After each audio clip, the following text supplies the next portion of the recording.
এর আগে তোমরা জানো যে থানা থেকে একটা মীমাংসা করা হয়েছে, যেটা কাগজ আমি আপলোড দিয়েছিলাম যে আজকে ভরণ পোষণের ব্যাপারে 7,000 কোটি টাকা দেওয়ার কথা, আর সেটা ডেট ছিল এই মাসে। যে কারণে আমি আসছি আমার সন্তানের সাথে দেখা করতে। আকিকে ফোন দিয়ে আসা হয়েছে যে আমরা আসছি। কিছু উপরে যায় নাই, আমি স্বামী কেউ যায় নাই, আমি স্বামী এই জন্য আলিশাকে নিয়ে আসা হয়েছে। আমরা উপরে গেছি, আমার কাছে সবকিছু ভিডিও প্রুফ আছে, আমি সব আপলোড দিব সময় মতো। আমি উপরে গেছি আলিশাকে নিয়ে কোলে দাঁড়ায় আছি, কেউ যায় নাই, জাস্ট আমি, আমার ভাগনা আরিফ, স্বামী, এই কয়জন আমরা গেছি। যাওয়ার পরবর্তীতে সেম ভাবে মানে এবার সুন্দর মতো আকির আমু ছিল ভিতরে, আমরা গেট নক করছি, গেট সামনে আসছে, আসার পরবর্তীতে আমরা হচ্ছে গিয়া আয়েশার সাথে দেখা করার জন্য বাসায় গেছি। উনি লিটারালি আমাদের মুখের উপরে দরজা আটকে নিয়ে ডিভোর্স হয়ে গেছে, সংসার নাই, এই জায়গায় কোনো দেখা সাক্ষাতের কোনো ব্যাপার নাই, কোনো কিছু নাই, নানান রকম কথাবার্তা উপকথ্য ভাষায় কথাবার্তা বলতেছে। এর পরবর্তীতে এক পর্যায়ে আমি সেখানে কথাবার্তা বলছি, ডিরেক্টলি আমি তাকে বলছি যে দেখেন আপনি যে বলতেছেন সংসার ভাঙার জন্য বা কোনো কিছু, এই সংসার ভাঙার ব্যাপারে আপনি নেই। আমি ডিরেক্টলি বলছি যে আপনারা যখন থেকে আমাদের সাথে মেলা শুরু করছেন তারপর থেকে আমার সংসার ভাঙছে, কেন ভাঙছে, আমি সবকিছু ভিডিও প্রমাণ সহকারে আপলোড দিয়ে দেওয়ার সময় আমার কথা হচ্ছে আমি এখানে গেছি, সে আমার শার্ট নিয়ে টানা হেসটা করে আমার শার্ট মার্ট তুলে তুলে যে অবস্থা বানাইছে, এইরকম সিনক্রেট করার কোনো মানে হয় না। যে কারণে আমার রাগ উঠছে। সবাই ছিল মিরপুরে, ওর বাসার আশেপাশে সবাই ভিডিও করতে, সবাই আপলোড দিব ওনারা কি করছে।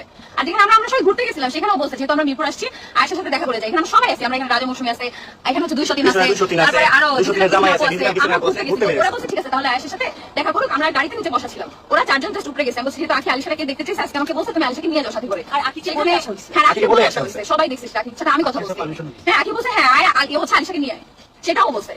সেই জায়গাতে আমাদের মুখের উপরে দরজা আটকে এনে সিনক্রেট করা, এই তুমুল কাহিনী করছে সেখানে, যা কিছু সবকিছু ভিডিও প্রমাণ আছে। এক পর্যায়ে আমি বলছি আমার এসে ব্লেম দিতেছে যে এত কিছু হয়ে গেছে, এত নষ্ট হয়ে এত সবকিছু ধ্বংস করার পরবর্তীতে এখন আমি তখন বলছি যে আমি যদি ধ্বংস করে থাকি, সবকিছু যদি আমার জন্য হয়ে থাকে ঠিক আছে, আমি আমার সন্তান নিয়ে গেলাম। আমি ফার্স্টে বলছি যে আমি আমার সন্তানের সাথে দেখা করতে আসছি, আমার সন্তানের সাথে দেখা করতে আসবো, এটা থানা থেকেও বলে দেওয়া হয়েছে যে বাবা সন্তানের সাথে দেখা করতে আসবো। এটা সিম্পল ব্যাপার, আমার সন্তানের সাথে আমি দেখা করতে আসবোই। আমার সন্তানের সাথে আমি দেখা করতে যাওয়ার কারণে যদি এত কিছু হয় তাহলে ভাই কি বলবো আমি, এটাকে আমার বলার কোনো ভাষাই নেই, টোটালি কোনো ভাষা নেই। আমি রাগ করে আমি যেটা সত্য, আমি রাগ করে আখির আম্মুকে আমি বলছি যে হচ্ছে আমি যদি সবকিছু নষ্টই করে থাকি তাহলে আমি আমার সন্তান নিয়ে গেলাম, আপনি রাগ করবেন করেন। এই কথা বলে আমি আজকে নিচে পর্যন্ত নিয়ে আসি। নিচে আসার পরবর্তীতে সুন্দর মতো ঈশা আদার্স মানুষ সবাই যখন হচ্ছে গিয়ে বলছে, আমার মাথা রাগ উঠে গেছে, আমি রাগের মাথায় করছি, যেটা সত্য কথা। আমি রাগের মাথায় নিয়ে আসি, নিয়ে আসার পরবর্তীতে গাড়িতে যারা ছিল সবাই বসে ভুলে গেছে, সুন্দর মতো আমার কাছে বুঝিয়ে দেওয়া হয়েছে। এই জায়গাতে লাইভে যায় নিয়ে আমি নিয়ে আসছি, সন্তান নিয়ে আসছি, এটা আমি এখনো থানার সামনে বসে আছি। সময় বাপ না থানায় আসছে, সারা জায়গায় ব্যাডে শুট করে, এই যে পার্লারে গেছে, কই বাচ্চা তো নেয় নাই, তাহলে থানায় আসার সময় বাচ্চা নিয়ে আসছে কেন? মানে আমি জাস্ট কি বলবো, এদিকে কান্নাকাটি করে নিয়ে আসে, লাইভে চলে গেছে, লাইভে চলে যায় নিয়ে আসে, সবকিছুর জন্য মানে সবকিছুর সমাধান উঠায় ফেলতেছে। মানে একটা সিম্পল ব্যাপার, সেই জায়গায় ছিলই না, কি কাহিনী হয়েছে জানি না, হে লাইভে যায় করতেছে, আমি পোলা নেওয়া করছি।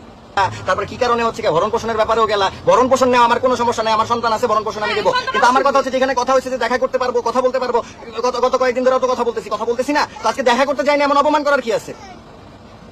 দেখা করতে যাবার অপমান করবা, এগুলা সুপার বসে থাকতাম, আবার লাইভে যায় কান্না করবা, কে নিয়ে গেছে তোর বাচ্চা হয়ে গেল লাইফ চিল দিতে হবে না, ভালোর লাইফ হইগুলো লাগবে না। থাকো বাপ মা কিছুদিন পর টাকা ইনকাম করা। প্রথম ডিভোর্সে আমার বাপ মায়ের ভালো রূপ কইছিল, আর প্রথম ডিভোর্সে পরে তো ছিল না, তখন তো বাপ মায়ের রূপ ছিল না এরকম। বাপ মা বাসা থেকে বের করে দিয়েছে, বাধ্য হয়ে সতীন দেখা গেছে, নাহলে কোন মেয়ে সতীন দেখে বিয়ে করে? টাকা বন্ধ করা অফ হয়ে গেল, ঘরে ভাত জুটে না দেখে তো সতীন দেখা গেছে। কোন ভালো মেয়ে যে ভালো আছে, ভালো লাইফ লিড করতেছে, সে কি সতীন দেখে বিয়ে করবে? কেন করছে? ভাতও খাইতে দেয় নাই ওর বোন, ওর মা, ওর বাপ না, ওর বাপ ওরে সবসময় ভালোবাসে।